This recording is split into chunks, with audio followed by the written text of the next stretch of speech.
Hi అండి, అందరికీ నమస్తే. అందరూ బాగుండారా? నేను కూడా బాగున్నానండి. ఈరోజు మా ఇంట్లో కోడి కూర చేస్తున్నాను. అలాగే బగారా రైస్ అండి. అదే తిరువాతన్నం అంటాం కదా, అదన్నా అంటారు, లేకపోతే బగారా రైస్ అంటారు. సో చికెన్ తీసుకున్నాం కదండి, కోడికూర. ఆ కోడికూరలో ఉప్పు, పసుపు, అలాగే కొంచెం కారం కూడా వేసేసుకుందాము. ఉప్పు, పసుపు, కారం వేసేసుకొని ఇందులో మనం ఏమి నీళ్లు పోసుకోవాల్సిన అవసరం లేదండి.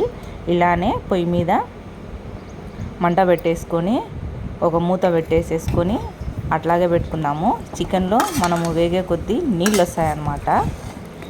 ఆ నీళ్ళతోనే కూర అంతా ఉడికిపోతుంది. దాన్ని కలబెట్టుకుందాము. ఒక నిమిషం.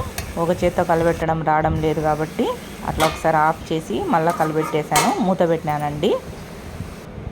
సో చూసారు కదా, వాటర్ అంతా వచ్చింది, నీళ్ళన్నీ బాగా పైకి వచ్చినాయండి. ఈ నీళ్ళల్లోనే చికెన్ని మనం బాగా ఉడకబెడదాము. నూనె అనేది మళ్ళీ కొద్దిసేపు ఉండేద్దాము. దీనికి ఇప్పుడు మనము మసాలాకి ఏం కావాలో చూద్దామండి ఒకసారి. చికెన్లోకి మసాలా తెల్లగడ్డలు, ఎర్రగడ్డలు, అలాగే అల్లము, అలాగే పుదీనా. ఫస్ట్ మనము తెల్లగడ్డలు, ఎర్రగడ్డలు మిక్సీకి వేసుకుందాము. ఈ తెల్లగడ్డలు, ఎర్రగడ్డల పేస్ట్ రొంత అన్నంలోకి తీసుకుంటానండి. బగారా రైస్ చేస్తాను అని చెప్పినా కదా, దాంట్లో రొంత తీసుకుంటాను కాబట్టి ఫస్ట్ ఇది కొట్టుకుందాము. మనము మిక్సీ పట్టేసి ఎర్రగడ్డలు ఊరికే 2 వేసినాను. ఏంది బాగా గిన్నె ఇట్టుంది అనుకోవాకండి, దాంతో రొంత తీసి పక్కన పెట్టినాను అన్నంలోకని. ఇప్పుడు కొంచెం ఎర్రగడ్డలు వేసుకుందాము, అలాగే కొత్తిమీర పుదీనా వేసుకుందాము. సరే, కొత్తిమీర వేయాలి కదా. సో ఇప్పుడు మసాలా దినుసులు ఏం లేదండి, 2 చెక్క, అలాగే లవంగాలు, అలాగే మిరియాలు, అవి రెండు వేసేసుకుందాము.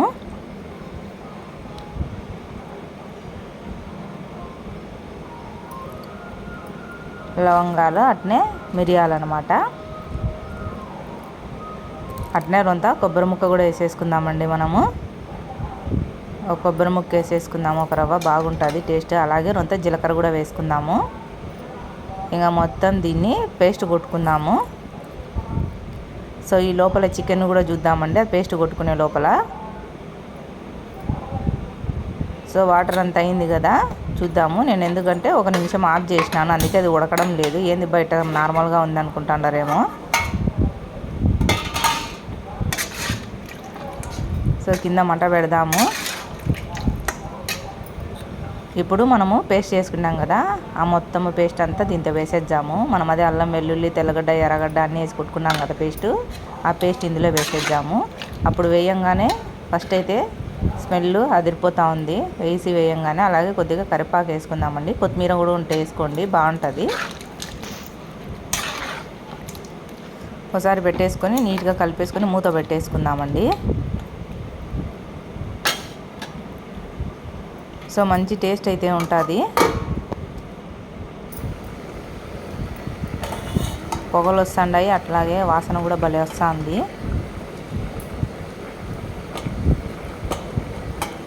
ఇది మూత సరిగా రావడం లేదు. ఇది చూస్తున్నారు కదా, కుతమంటే ఎంత బాగా ఉడుకుతుందో.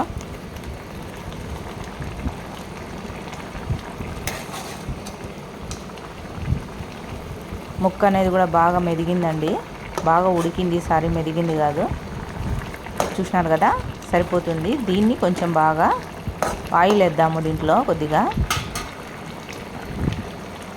ఆల్రెడీ నేను వేసాను, ఆ క్లిప్పింగ్ అనేది మిస్ అయింది. సో మీకు చూపించడం కోసం మళ్ళీ ఒకసారి ఆయిల్ వేద్దాము.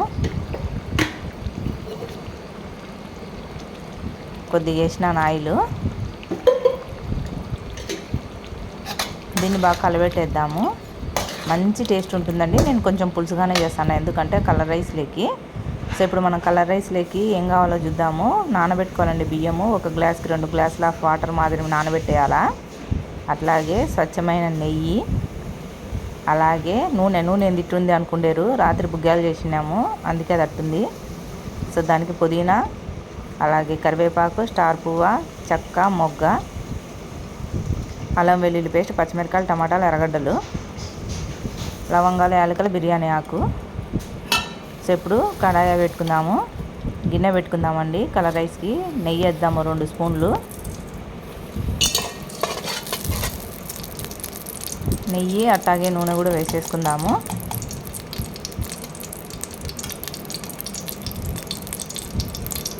నూనె,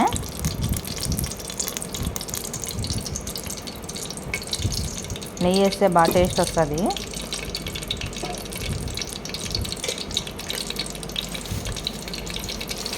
సో అది కరిగేటప్పటికి మనము మసాలా దినుసులన్నీ దాంట్లో వేసేసుకుందాము. చెక్క, మొగ్గ, స్టార్ పువ్వ, లవంగాలు, అలాగే బిర్యానీ ఆకు, మీ కాడ ఏ మసాలా దినుసులు ఉంటే అన్నీ వేసి పడేసేయండి, దాంట్లో సరిపోతుంది. అది స్టార్ పువ్వు, అది మొగ్గ అండి, మరాఠీ మొగ్గ అంటారు. అలాగే లవంగాలు, చెక్క, బిర్యానీ ఆకు, ఇంకా ఇందులో కావాలంటే యాలకులు కూడా వేసేసుకోండి, 2 యాలకులు. సో దాన్ని బాగా కొద్దిగా అట్లా వేయించుకుందాము 1 నిమిషం అట్లా.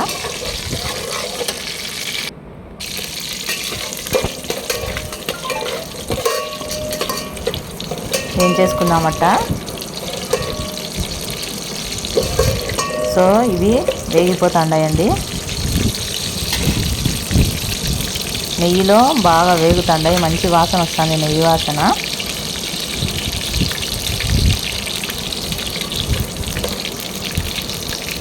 ఒక నిమిషం పాటే లేండి వేయించుకోవాల్సింది. సో ఇప్పుడు అల్లం వెల్లుల్లి పేస్టు, పచ్చిమిరపకాయలు, టమాటా, ఎర్రగడ్డలు, అలాగే కొంత పసుపు మొత్తం కలిపి వేసేసుకుందాము ఒకసారి. బుడక్కన అన్నీ వేసేసేయండి, గుమ్మరిచ్చేయండి, అన్నీ సరిపోతుంది.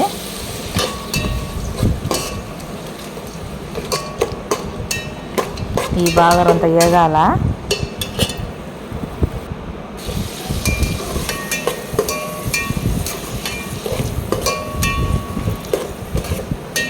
కొంచెం అట్లా కలబెడతానండి, లేకపోతే కొంచెం అడుగంటుతుంది అనమాట. అడుగంటుకోకుండా వేయించుకుందాము రొంత బాగా. ఇప్పుడు దాంట్లోకి పుదీనా, కరివేపాకు వేసుకుందాము. కొత్తిమీర లేదులేండి, వేయలేదు.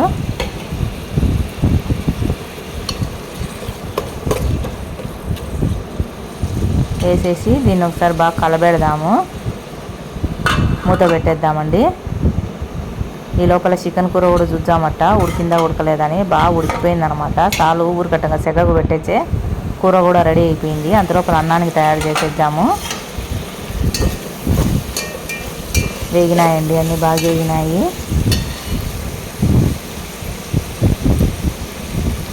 ఇప్పుడు ఇందులోకి నీళ్లు పోసుకుందాము. 1 గ్లాసు బియ్యానికి 2 గ్లాసుల నీళ్ళ చొప్పున మీరు 10 గ్లాసుల బియ్యం వేసుకుంటే 20 గ్లాసుల నీళ్లు పోసుకోండి, సరిపోతుంది. అంతే, 1 గ్లాసుకి 2 గ్లాసుల నీళ్ళ చొప్పున. సో ఇప్పుడు దీని దగ్గర అంతా ధనియాల పొడి వేస్తున్నాను. అది ఆల్రెడీ వేయించి మిక్సీకి పట్టినాము.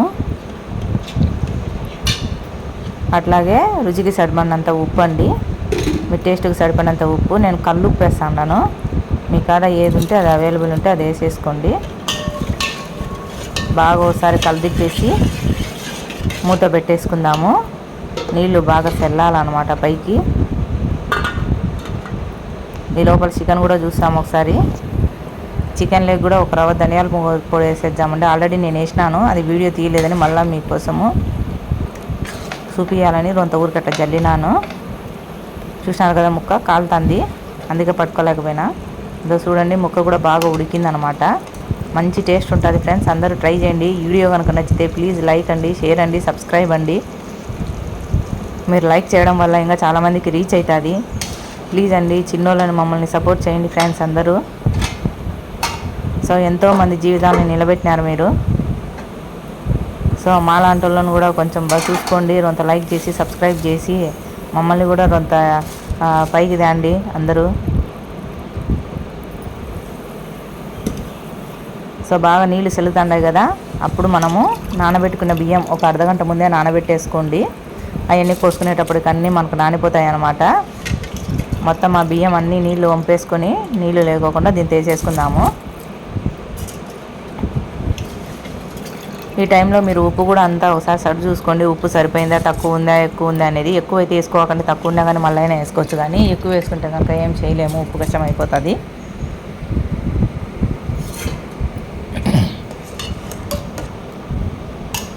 సో అంతా బాగా కలబెట్టేసేసుకొని ఒకసారి ఉప్పు చూసేసుకున్న తర్వాత మొత్తము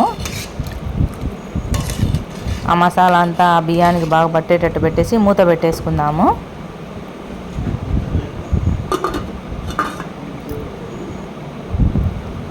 ఇప్పుడు చూద్దాం కదా ఎంత బాగా బుడగలు వస్తున్నాయి. ఉడుకుతుంది బాగా, పొడి పొడిగా ఉంటుందండి అన్నము. మనం కరెక్ట్గా ఎసురు అనేది వేసుకుంటే, లేకపోతే కనుక మెత్తగా అవుతుంది. లేకపోతే వాటర్ తక్కువ వేసుకున్నామంటే బియ్యం ఉంటుంది, వాటర్ ఎక్కువ వేసుకుంటే మెత్తగా అవుతుంది. కాబట్టి కరెక్ట్గా సమానంగా చూసేసుకోండి. ఒక గ్లాస్కి 2 గ్లాసుల పాత బియ్యం అయితే ఖచ్చితంగా.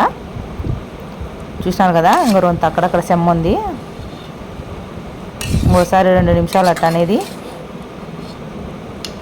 సిమ్లో పెట్టేసుకుందాము. అన్నం రెడీ అయిపోతుంది. బగారా రైస్ అంటారు, తిరువాత అన్నం అంటారు, అట్లాగే కలర్ రైస్ కూడా అంటారండి. కొన్ని చోట్ల కొన్ని అంటారు. సో ఒక ఫోటో తీసుకుందామని అట్లా చూపిస్తాను అంతే. సో వీడియో కనుక నచ్చితే అండి ప్లీజ్ అండి లైక్, షేర్ అండ్ సబ్స్క్రైబ్ అండి. మీ అందరికీ చాలా వరకు థ్యాంక్స్ అండి. అందరినీ చాలా యూట్యూబర్స్ని సపోర్ట్ చేసి అందరినీ పైకి తెస్తున్నారు. సో అందరికీ చాలా కృతజ్ఞతలు తెలుపుకుంటున్నాను. ఈసారి మా కడపలో స్టైల్లో ఎట్లా మాట్లాడతారనేది ఆ వీడియో ఊరికి అట్లా మాట్లాడతాను నేను ట్రై చేసినాను. వీడియో మాత్రం నచ్చితేనండి చూసిన వాళ్ళు ఎవరైనా please like, share and subscribe అండి. సో మేము ఎట్లా మాట్లాడతామో కొన్ని మాటలు అనేది ఊరికి ఇందులో అట్లా చూపించాను. బాగా నీట్గా మొత్తం ఉడికిపోయింది. వారం చూసారా ఆవిరి అనేది ఎట్ట సెల్లుకు కొట్టిందో. వాసన కూడా భలే వస్తుంది, నెయ్యి వాసన అనేది, ఆ మసాలా వాసన అనేది. ఎక్కువ మసాలాలు లేకోకుండా చాలా లైట్గా వేసాము, ఎటువంటి గ్యాస్ ట్రబుల్ ఉన్న వాళ్ళు ఇబ్బంది పడుకోకుండా. సో ఇప్పుడు మూట పెట్టేద్దాం. ఇది వీడియో నచ్చితే please like, share and subscribe అండి. Thank you so much.